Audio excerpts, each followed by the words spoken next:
Shalom Bapak Ibu, Saudara-saudara kekasih dalam nama Tuhan kita Tuhan Yesus Kristus. Dan selamat bertemu kembali di YouTube saya, Pendeta Rudolf H. Pasaribu Channel. Dengan dan lewat channel ini, saya komit untuk senantiasa menyebarkan pengajaran firman Tuhan. Karena saya percaya, berlandaskan Yesaya pasal 55 ayat 11, bahwa firman Tuhan yang saya dan Bapak, Ibu, Saudara-saudara semuanya juga ikut sebar lewat apapun, termasuk lewat video ini, tidak akan kembali dengan sia-sia, tetapi akan bekerja sendiri lewat kuasa dan berkat urapan Roh Kudus.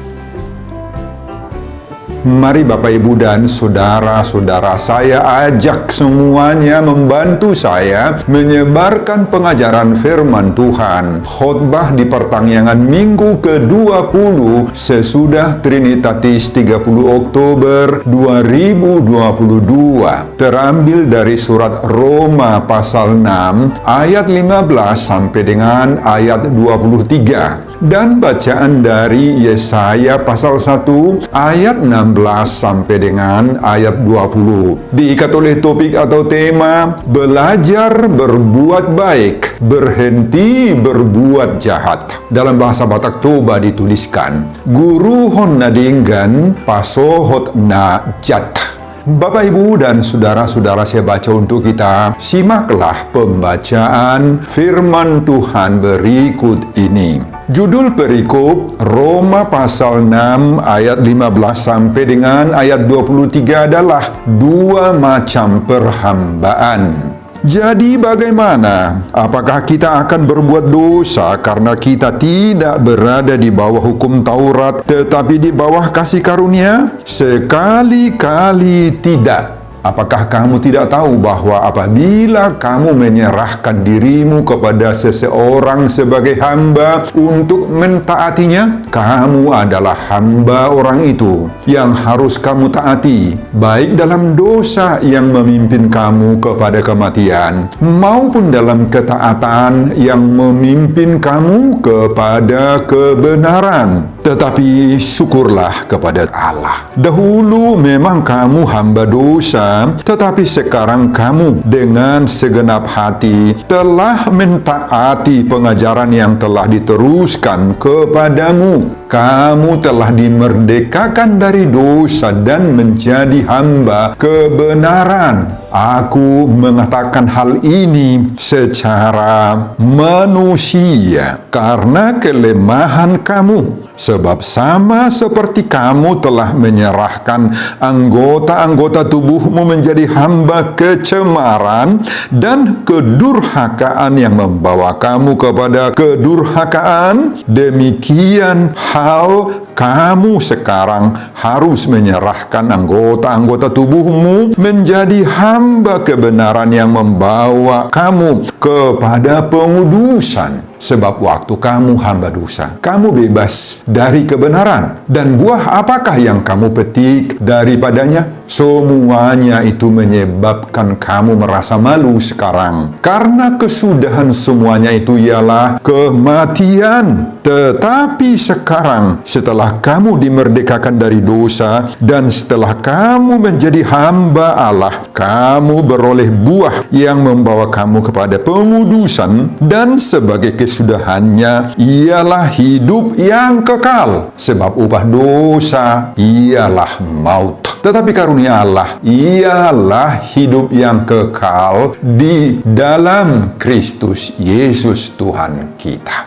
Bapak, Ibu, dan Saudara-saudara, demikianlah nats khotbah kita di pertangyangan minggu ke-20 sesudah Trinitatis tanggal 30 Oktober 2022 dihubungkan dengan topik minggu belajar berbuat baik, berhenti berbuat jahat. Guru hon nadinggan pasohot najat. Saudara, agar kita lebih mudah memahami nats khotbah ini, saya akan coba menjelaskan terlebih dahulu keadaan, situasi, dan latar belakang kehidupan jemaat Roma ini. Roma adalah suatu kota metropolitan, pusat perkembangan kehidupan manusia dan bahkan kehidupan dunia. Pusat perkembangan politik, ekonomi, atau pusat keagamaan juga terdapat di Roma. Di Roma saat itu, hidup berbagai-bagai jenis budaya dan kehidupan manusia. Banyak di sana orang-orang pintar, ilmuwan, filsuf ternama, teknokrat, orang-orang kaya, orang-orang terhormat di sana banyak. Bahkan juga sebaliknya, orang-orang miskin, hamba-hamba budak, dalam bahasa Batak Toba-Toban, orang-orang bodoh banyak juga di sana. Di Roma hidup orang-orang baik, tetapi juga hidup orang-orang jahat, penyembah berhala, kafir tidak beragama, pencuri bahkan, pembunuh, dan berbagai-bagai manusia amoral. Sebagai kota yang ramai, yang dihuni bermacam-macam jenis manusia, maka di Roma terdapat pusat semua keramaian, keinginan-keinginan duniawi. Di Roma lah bisa dinikmati segala bentuk hawa nafsu yang menyenangkan dagingiahnya manusia. Pada saat perkembangan kekristenan, di kota Roma sudah banyak orang-orang yang mau menerima kekristenan. Dan kita tidak tahu siapa pekabar Injil pertama yang datang ke Roma ini. Bisa saja dibawa oleh para perantau Kristen yang datang ke kota Roma, atau orang-orang yang sudah dibaptis di Yerusalem pada saat peristiwa Hari Raya Pentakosta, di saat turun Roh Kudus, dan ada pendatang-pendatang juga dari Roma, sebagaimana Kisah Rasul pasal 2 ayat 10. Tetapi ternyata orang-orang yang sudah Kristen di kota Roma ini, saat surat ini ditulis, dikirim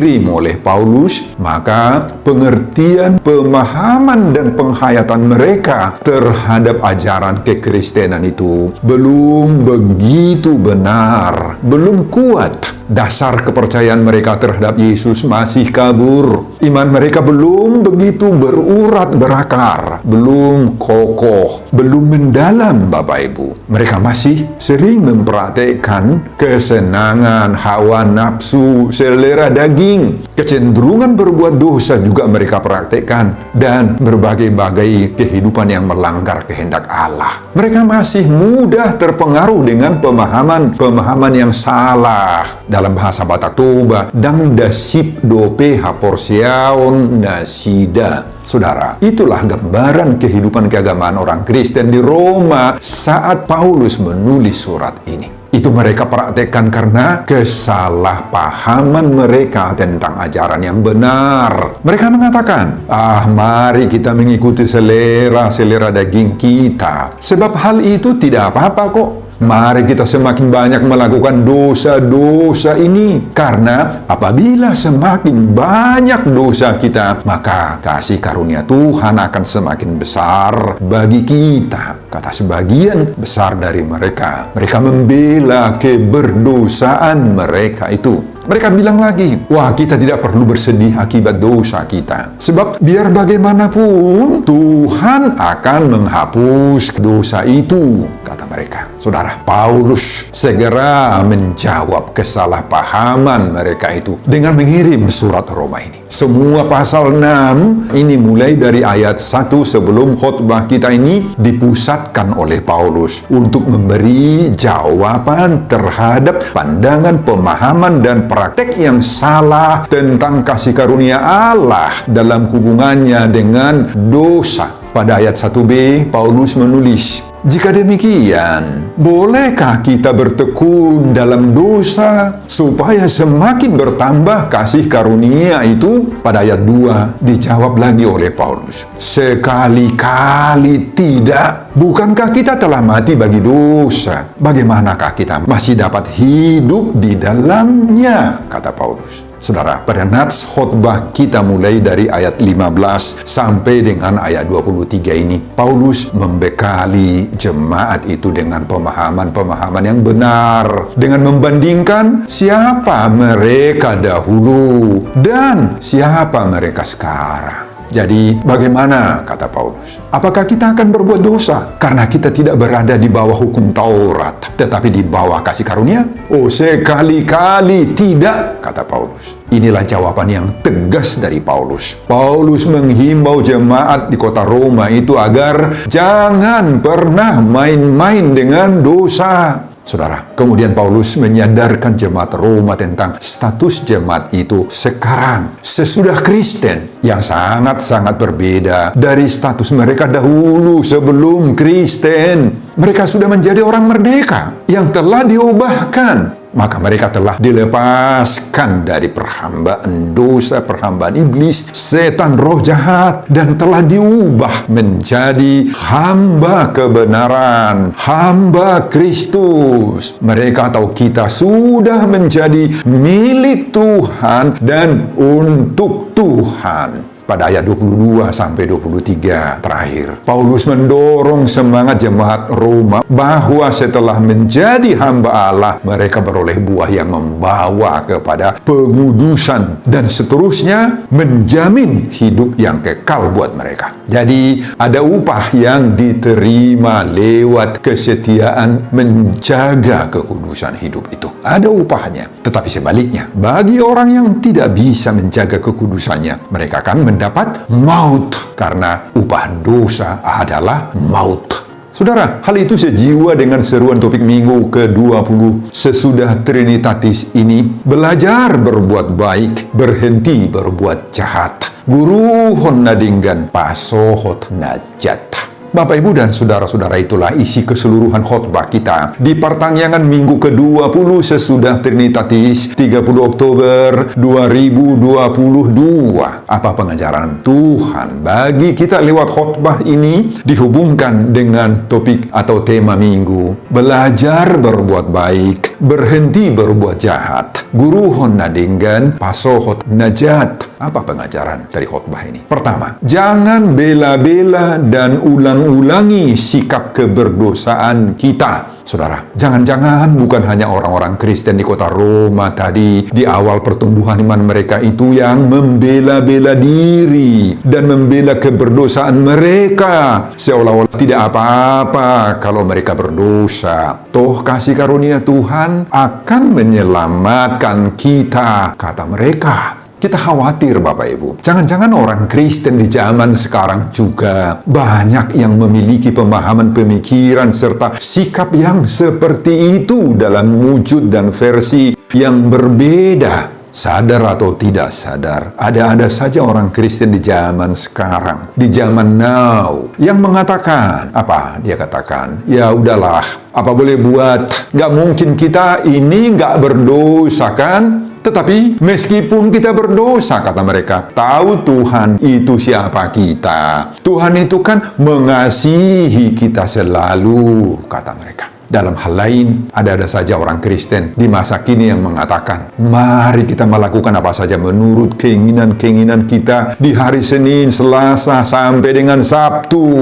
Nanti kan di hari Minggu kita berminggu, pergi beribadah memohon pengampunan dosa-dosa kita, dan Tuhan akan mengampuni semua dosa-dosa kita itu, kata mereka. Yang lain boleh saja mengatakan, gak usahlah kita beri persembahan yang banyak-banyak. Kan taunya Tuhan itu berapa banyak uang kita, penghasilan kita. Biar aja orang-orang kaya itu yang kasih persembahan yang banyak-banyak. Kita gak usah, kata mereka. Bahkan ada lagi yang mengatakan, meskipun kita tidak datang ke gereja, beribadah malam minggu, Tuhan kan tahu bahwa kita ini sedang sibuk, hingga hari Minggu juga kerja. Yang lain bilang lagi, ya udahlah, kalau sekarang gak usah dulu ke gereja, nanti kan bisa. Minggu depan bisa, atau bulan depan. Pokoknya kapan muncul deh keinginan kita, barulah pergi malam Minggu. Sekarang kan masih malas. Bapak, Ibu, dan saudara-saudara, saya kurang tahu apa pernah Bapak, Ibu, saudara-saudara mengatakan hal-hal yang seperti itu. Saya kurang tahu juga apakah pernah Bapak Ibu mengatakan seperti yang dikatakan oleh orang kepada saya, langsung kepada saya. Kalimatnya seperti ini, kita nggak usah sok kudus deh. Kita manusia ini gak mungkin melakukan semua kehendak Tuhan sebagaimana dalam Tauratnya dan firman-Nya. Kita kan masih manusia biasa, jolma dopehita, katanya. Saudara, sadar atau tidak sadar, maka semua kalimat-kalimat atau ucapan-ucapan tadi itu merupakan pembelaan kepada dosa, pembelaan kepada iblis, dan juga melindungi diri kita sendiri. Ingat, dengan demikian kita sudah menentang kehendak daripada Allah. Pendirian seperti itu sudah menunjukkan pengertian atau pemahaman kita yang salah terhadap anugerah dan kasih sayang Tuhan buat kita. Saudara, jangan salah memahami isi buku ND 183 ayat 3. Di sana dituliskan, Ope holan asini roha si pangasa honoton i. Nah, mereka menganggap, kita kan hanya mengandalkan kasih karunia, asini rohani Tuhan, bukan dari kita, kata mereka. Demikian juga dalam buku ND 174 ayat 3. Pardosa didok roham nasotama bedohot dak pola alani dosam umbai nasudat bongut.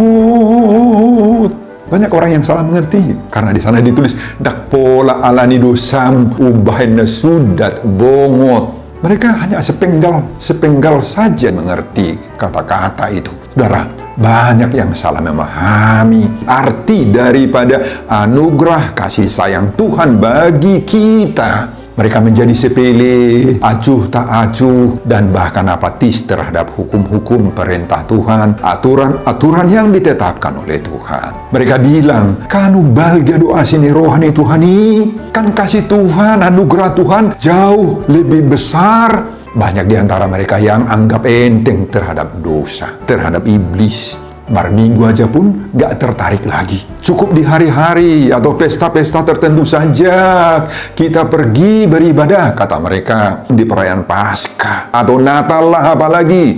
Saudara, kalaupun kita sudah tahu bahwa Allah itu penuh kasih karunia, parasiroha bulun, apakah kita akan selalu dan selalu terus mengulang-ulangi melakukan dosa itu?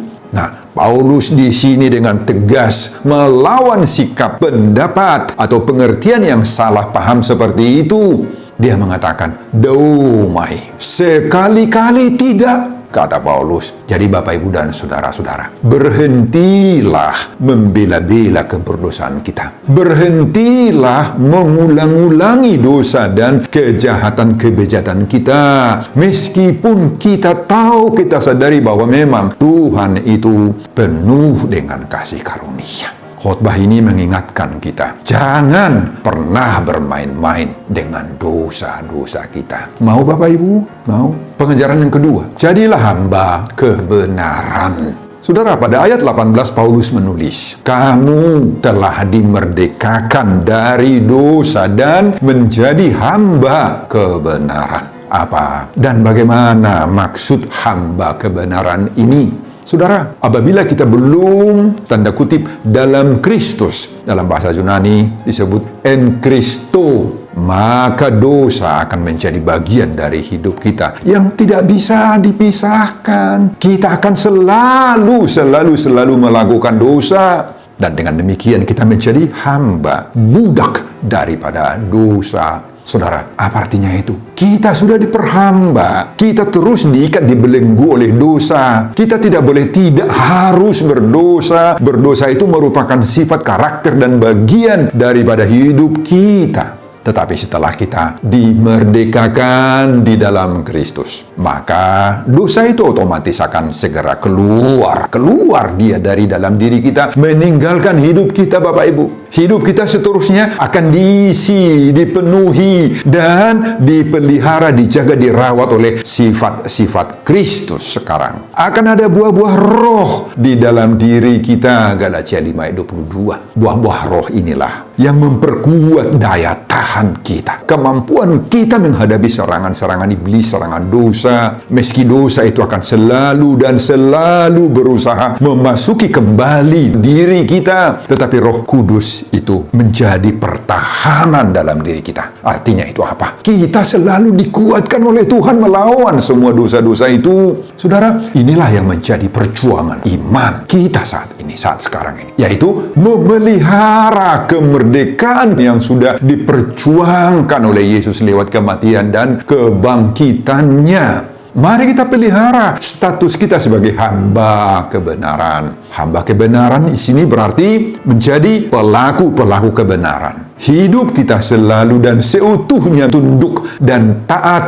sepenuhnya kepada kebenaran, serta mau berjuang melawan dosa. Setiap orang yang mau menjadi hamba kebenaran itu, ia harus mau memperjuangkan kebenaran hati nurani itu dalam segala kehidupan. Dalam keluarga misalnya, dalam rumah tangga, dalam hubungan suami dengan istri, dalam hubungan antara orang tua dan anak, anak dengan orang tua. Istri harus menghormati suami. Suami menghargai istrinya. Jangan ada di antara mereka yang merasa diri disepelekan, merasa diri terhina. Jangan ada di antara anak-anak yang merasa dirinya dianaktirikan oleh orang tuanya. Saudara, dalam gereja juga harus kita tegakkan kebenaran hati goran. Jangan ada yang pilih-pilih kasih dalam gereja, yang merasa tertindas, yang tidak dihargai, yang merasa dirinya disepelekan. Pendetanya harus bebas melayani semaksimal mungkin tanpa dihalang-halangi, asal sesuai dengan aturan-peraturan gereja.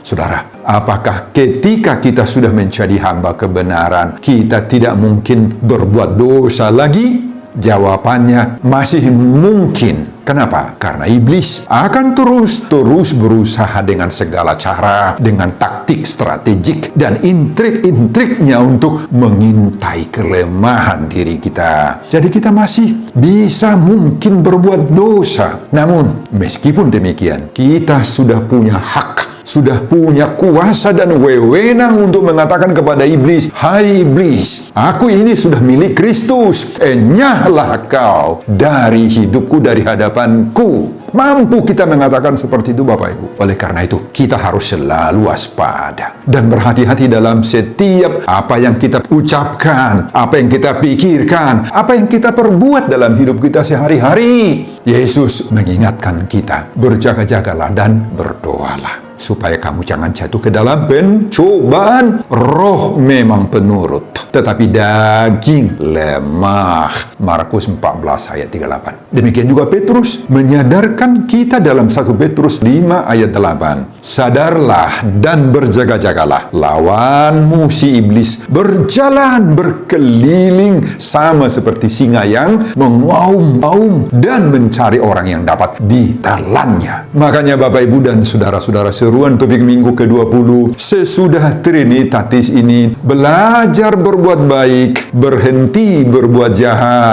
Ini memberi kita kekuatan agar bisa menjadi hamba kebenaran. Pengajaran yang ketiga, kemerdekaan dari dosa melahirkan pengudusan hidup. Saudara, semua perjuangan kita mencapai kemerdekaan dan menjadi hamba kebenaran tadi harus mampu membawa, menggiring, menuntun, dan mengarahkan hidup kita menjadi orang kudus. Kata kudus itu berasal dari bahasa Ibrani kadus, terpisah dari sifat karakter dunia, terpisah terpisah dari dosa. Itulah kados kudus. Saudara, pada ayat 22 dan 23 Paulus menulis, dan setelah kamu menjadi hamba Allah, kamu beroleh buah yang membawa kamu kepada pengudusan, dan sebagai kesudahannya ialah hidup yang kekal. Sebab upah dosa ialah maut, tetapi karunia Allah ialah hidup yang kekal dalam Kristus Yesus Tuhan kita. Saudara, ini dapat kita realisasikan lewat perjuangan yang sungguh-sungguh berat dengan tidak mengandalkan diri kita, Bapak Ibu. Tidak mengandalkan kehebatan kita dan usaha kita sendiri. Bukan itu yang kita andalkan. Supaya kita sampai ke tingkat kudus ini. Semua itu lemah dan tidak mungkin kita andalkan. Hanya Tuhan sendirilah.